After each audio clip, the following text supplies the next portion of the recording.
Assalamualaikum warahmatullahi wabarakatuh. Sahabat budidaya semuanya, selamat berjumpa kembali di dalam channel Pandawa Fisheries. Dari analisa pasar tersebut, kemudian kita mappingkan, kita lakukan mapping area penjualan, mapping area sales. Oke. Kita mappingkan, sebetulnya tadi kita sudah memappingkan secara garis besar. Yang pertama adalah zona 1, zona 2, zona 3, zona 4. Kita bagi 4 zona. Pak, gimana kalau kita membagi menjadi 8 zona, 10 zona, 6 zona? Silahkan. Sesuai dengan improvisasi masing-masing. Yang pasti, yang harus kita lakukan adalah melakukan zoning terhadap populasi yang ada. Mengapa kita harus melakukan itu? Nah, karena kita harus sistematis. Oke, kembali lagi yang kedua adalah setelah analisa pasar kita harus melakukan mapping area sales. Ya. Jadi kita tadi sudah mapping kan di zona pertama. Ya. Zona pertama kita belah lagi, ya, berdasarkan arah misalnya. Berdasarkan barat, timur, utara, selatan, bisa saja, ya. Atau mungkin kita mapping lagi berdasarkan segmentasi tadi, rumah makan saja, kemudian hotel, kemudian catering service dan sebagainya. Namun saran kami adalah kita runut berdasarkan jalur transportasi. Ya, supaya apa? Supaya pada saat kita closing dengan mereka, maka jalurnya tidak jelimet, tidak putar-putar. Ya. Oke, jadi kita sudah zoning, kemudian kita sudah mappingkan berdasarkan arah dari jalur transportasi. Selanjutnya, bagi sahabat budidaya semuanya yang mempunyai kolam cukup banyak sehingga mempunyai teknisi, ya, kami menyarankan bahwa dengan segala keterbatasan kita harus menggunakan sumber daya yang ada. Oleh karena itu, maka seluruh tim dari kolam budidaya bioflok sahabat semuanya harus bisa menjadi seorang sales. Harus bisa menjual, ya, menawarkan produk kita kepada calon-calon konsumen seperti yang sudah kita analisa sebelumnya, tentunya. Oke, nah, kalau mempunyai beberapa teknisi, ya kita bagi-bagi, masing-masing teknisi mendapatkan jatahnya masing-masing. Contoh misalnya, zona 1 merupakan area salesnya dari Abidin, zona 2 dari Abdullah, zona ketiga dari Bambang, zona keempat dari Rahmat misalnya. Jadi masing-masing teknisi kita mempunyai area salesnya sendiri. Oke. Nah, tadi kita sudah mempunyai populasi, kemudian sudah kita zoning, sudah kita mappingkan area salesnya, kemudian kita sudah melakukan penugasan. Ya kalau misalnya tidak mempunyai tim, tidak mempunyai teknisi, kita hanya berbudidaya sendiri, ya kita sendiri yang menjadi seorang salesman-nya. Nah, apabila mempunyai tim, maka masing-masing mendapatkan area salesnya sendiri. Nah, berdasarkan penugasan tersebut, maka tim sahabat budidaya semuanya mendapatkan data prospek nasabah per zoningnya. Misalnya tadi, zona 1 oleh Abidin. Maka Abidin akan mendapatkan di dalam zona 1 tersebut, tadi misalnya katakan 9 rumah makan, ada catering service, ada pemancingan, ada hotel, ada warung-warung, dan lain sebagainya, dijumlahkan. Nah, ini menjadi tanggung jawab Abidin untuk melakukan penawaran terhadap calon-calon konsumen tersebut. Masing-masing yang ditugaskan tersebut, tadi ada Abidin, ada Abdullah, ada Rahmat, ya, ada Bambang, itu tidak boleh keluar dari areanya masing-masing. Jadi semuanya mempunyai tanggung jawab. Nanti kita akan melihat berapa success rate-nya untuk masing-masing orang tersebut. Selanjutnya, apa yang harus dilakukan oleh seorang Abidin, oleh seorang Abdullah, oleh seorang Rahmat, dan oleh seorang Bambang setelah menerima data prospek tersebut? Data prospek ini kita namakan pipeline. Ya.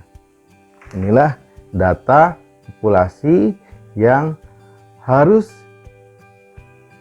dijadikan target penjualan, target penawaran oleh tenaga sales kita tersebut. Masing-masing tenaga sales berdasarkan populasi yang diterima, maka akan membuat perencanaan. Katakanlah Abidin mempunyai populasi yang harus dia jadikan target marketnya adalah 9 rumah makan, ada 10 warung, ada 2 rumah sakit, ada 5 catering service. Nah, dari total populasi tersebut kemudian membuat perencanaan per bulan. Ini mau kita garap dalam waktu berapa lama? Tentunya sebagai pembudidaya tidak bisa melepaskan aktivitas harian di kolam tentunya. Karena itu perlu ditentukan, ya. Dalam 1 bulan ini kita akan selesaikan dalam 2 bulan. Ya udah, kita bagi 2 bulan, ya. Nah, setiap 1 bulan kita atur lagi dari populasi yang harus digarap sebagai target market tersebut dalam 1 bulan, kita bagi menjadi per minggu, ya. Nah, 1 minggu ini, minggu pertama, katakanlah minggu pertama akan mendatangi sekian rumah makan, sekian rumah sakit, sekian warung, sekian kolam pancing. Minggu kedua, minggu ketiga, minggu keempat. Setiap minggu ada tahapannya. Ada target market yang harus ditawarkan. Sahabat budidaya semuanya, agar kita dapat menjalankan proses ini secara sistematis, maka seluruh populasi, ya, prospek nasabah yang ada, yang sudah ada di tangan kita, harus dimasukkan ke dalam database. Database dalam hari ini bisa dalam bentuk buku, ya, dalam database di komputer, ya, bisa saja, ya.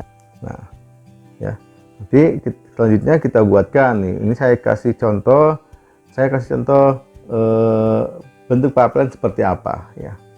Yang pertama ada nama prospeknya, kemudian alamatnya, nomor teleponnya, jenis usahanya, kemudian potensinya, ya. Oke, ya. Kemudian tanggal berapa kita akan mendatanginya. Sahabat budidaya semuanya, disiplin terhadap proses merupakan satu hal kunci yang akan menentukan kesuksesan bagaimana kita dapat melakukan penetrasi pasar. Oleh karena itu, kita harus disiplin menjalankan proses sales tersebut. Beberapa hal yang mengakibatkan kegagalan dalam proses pertama ini adalah bahwa pipeline tersebut tidak dibuat, ya, secara rutin, secara tertib, dan secara konsisten, ya, menyebabkan semrawut, ya. Proses yang kita lakukan semrawut, kadang ke sana, kadang ke sini, dan sebagainya. Yang kedua adalah apabila sahabat budidaya semuanya mempunyai teknisi mempunyai tim, ya, seringkali kita lalai untuk melakukan monitoring terhadap mereka, sehingga tidak ada diskusi, tidak ada coaching, ya. Kenapa? Bagaimana? Kenapa belum closing juga, ya? Bagaimana caranya kira-kira supaya dapat closing segera dan sebagainya, ya. Nah, ini salah satu kegagalan biasanya. Selanjutnya, setelah kita membuat pipeline, kemudian pipeline dibuat untuk sekian lama selesai, kemudian nanti per bulannya harus ditarget, kemudian nanti per minggunya ada targetnya juga, ya. Mulailah tim atau mulailah kita melakukan penetrasi, ya, sesuai dengan apa yang sudah direncanakan di dalam pipeline tersebut, ya. Karena di dalam pipeline tersebut masing-masing target market tadi sudah kita rencanakan kapan kita akan melakukan penawaran kepada mereka. Proses penjualan kepada target market tersebut, ya, hasilnya kemudian kita tuangkan di dalam suatu catatan tentunya, ya. Nah, saya kasih contoh catatannya, ya, Daily Sales Activity Report (DSAR), ya. Supaya apa? Kenapa kok mesti dicatat? Kan cukup di pikiran saja. Tidak bisa seperti itu, sahabat semuanya. Karena dengan mencatat, kita akan mereview ulang apa yang sudah kita lakukan, dan kemudian kita bisa mengevaluasi pada saatnya nanti. Apabila memang belum closing, kita harus mengevaluasi dan mencari cara-cara gimana caranya supaya kita bisa closing dengan yang bersangkutan, dengan target market tersebut. Oke, jadi dicatat setiap hari, misalnya dalam satu hari kita mendatangi 2 atau 3 target market, ya. Kita lakukan presentasi, kita tawarkan kepada mereka, kita perlihatkan bagaimana produk-produk kita, baik dengan fisik ikannya maupun dengan video-video dari proses budidaya yang kita lakukan. Sehingga apa?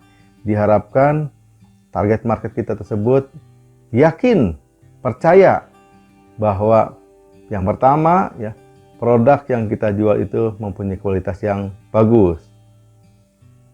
Yang kedua, ya, kita siap untuk secara kontinu menjual ikan-ikan kita kepada mereka. Hari Senin, Selasa, Rabu, Kamis, Jumat kita lakukan itu. Sesuaikan waktunya dengan proses budidaya, ya. Jangan sampai sahabat semuanya fokus kepada sales, akhirnya kolamnya terbengkalai. Yang ada pada saat kita sudah closing, ikannya pada mati. Nah, itu tentunya kita tidak harapkan. Jadi kita tetap fokus kepada budidaya, ya, dan juga kita menjalankan fungsi salesnya, sehingga pada saatnya nanti ikannya sehat, ikannya kuat, ikannya punya kualitas, pembelinya sudah siap untuk membeli ikan-ikan yang kita produksi tersebut. Oke. Sahabat budidaya semuanya, apa yang saya sampaikan bukan merupakan suatu teori, tapi merupakan suatu teori yang sudah kita aplikasikan, khususnya kami di Pandawa Fisheries. Alhamdulillah, dengan disiplin proses yang sudah dilakukan oleh tim marketing kami. Pertama, kami melakukan total football. Seluruh tim, ya, yang ada di Pandawa Farm and Fisheries, ya, meliputi tim budidaya, ya, kemudian tim marketing dan tim kuliner dan pengolahan, semuanya menjadi marketing kami, semuanya menjadi tenaga sales kami, ya. Total football, ya. Karena bagi kami majunya usaha kami merupakan kesuksesan bagi kami semuanya. Ada beberapa hal yang harus disiapkan sebelum kita melakukan proses selling kepada target market. Yang pertama tentunya kita harus mempunyai tools. Bagaimana kita memperlihatkan kepada calon-calon konsumen kita bahwa ikan-ikan kita adalah ikan-ikan yang sehat, ya. Dengan menggunakan video atau mungkin dengan mengundang, ya, calon konsumen kita untuk datang ke kolam kita, sehingga mereka yakin bahwa ikannya mempunyai kualitas yang tinggi, ya. Jadi itu. Yang kedua, ya, kita harus mempersiapkan kartu nama tentunya. Kartu nama bagi tim sales adalah senjata, ya. Sehingga kita harus membuat kartu nama yang sederhana, ya, sebagai alat, sebagai tools bagi tim sales kita untuk berjualan. Sehingga pada saat calon konsumen akhirnya memesan ikan kepada kita, mereka tinggal melihat kartu nama kita dan langsung menelpon kita. Yang ketiga adalah diusahakan, ya. Seperti halnya sebuah kalimat, ya. Pandangan pertama begitu menggoda. Selanjutnya terserah Anda. Demikian pula dengan kita, ya. Kalau kita mau berjualan tentunya harus meyakinkan, ya. Oleh karena itu, alangkah lebih baiknya apabila tim sales kita, ya, dilengkapi juga dengan katakanlah seragam yang layak, ya, sehingga orang menjadi yakin bahwa kita ini memang benar-benar amanah, ya. Kita ini memang benar-benar bisa memproduksi ikan dengan kualitas yang sangat tinggi. Bagaimana orang mempercayai bahwa ikan yang kita hasilkan adalah berkualitas tinggi apabila kita pakaiannya acak-acakan, ya. Seragam lebih meyakinkan. Yang pertama adalah produknya, ya. Bagaimana kita bisa memperlihatkan kepada calon konsumen kita, ya, produk kita seperti apa. Yang kedua, siapkan kartu nama. Yang ketiga adalah usahakan tim sales memakai seragam dari farm yang masing-masing. Sahabat budidaya semuanya, kami dari Pandawa Fishery sudah menjalankan itu. Alhamdulillah, saat ini bahkan kami kekurangan stok ikan untuk dapat mensuplai konsumen-konsumen kami, sehingga kami harus membeli ikan dari pembudidaya lain, ya, dan kemudian menjual kepada konsumen kami tersebut. Ya, tentunya dengan harga yang sangat pantas. Insya Allah dengan kerja keras, dengan kerja cerdas kita, dan tentunya dengan doa kita kepada Allah Subhanahu wa Ta'ala, yakinlah, insya Allah ikhtiar yang kita lakukan akan mendapatkan hasil. Jangan cepat menyerah, karena inilah dunia sales. Kita ingat mungkin dalam pelajaran fisika dulu, kita ingat bahwa penemu lampu adalah Thomas Alva Edison. Andai kata pada saat uji coba pertama kali Thomas Alva Edison kesetrum, akhirnya membatalkan penelitiannya, maka dunia tidak akan seterang sekarang. Demikian pula kita, sebagai pembudidaya yang ingin mengharapkan nilai jual yang lebih tinggi, ya, dengan cara memutus rantai distribusi, ditolak itu adalah hal yang biasa. Yang luar biasa adalah kita bisa closing dan akhirnya mereka membeli ikan-ikan yang kita hasilkan dari kolam-kolam bioflok kita. Tentunya dengan harga yang sangat pantas sekali. Demikian video pertama berkaitan dengan bagaimana kita melakukan penetrasi pasar yang dapat saya sampaikan. Semoga video ini bermanfaat bagi semuanya untuk dapat menunjang pemasaran dari ikan yang sudah kita produksi dari kolam bioflok kita. Ingat, ikan yang kita hasilkan dari kolam bioflok adalah ikan yang super. Ikan yang mempunyai kualitas tinggi dan tentunya harus dihargai dengan harga yang pantas. Tidak ada yang mudah memang di dunia ini.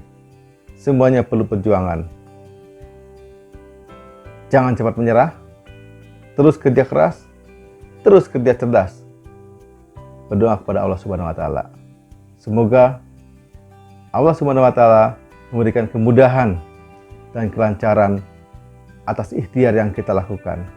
Demikian video ini saya akhiri. Ya, jangan lupa subscribe, like, share, and comment. Ya. Agar dapat berbagi. Berbagi itu indah. Berbagi itu sedekah. Sahabat budidaya semuanya, budidaya adalah suatu seni. Sehingga kita harus dapat melakukan improvisasi, baik dari budidaya maupun dari teknik menjual kita. Demikian dari kami. Wassalamualaikum warahmatullahi wabarakatuh. Salam budidaya.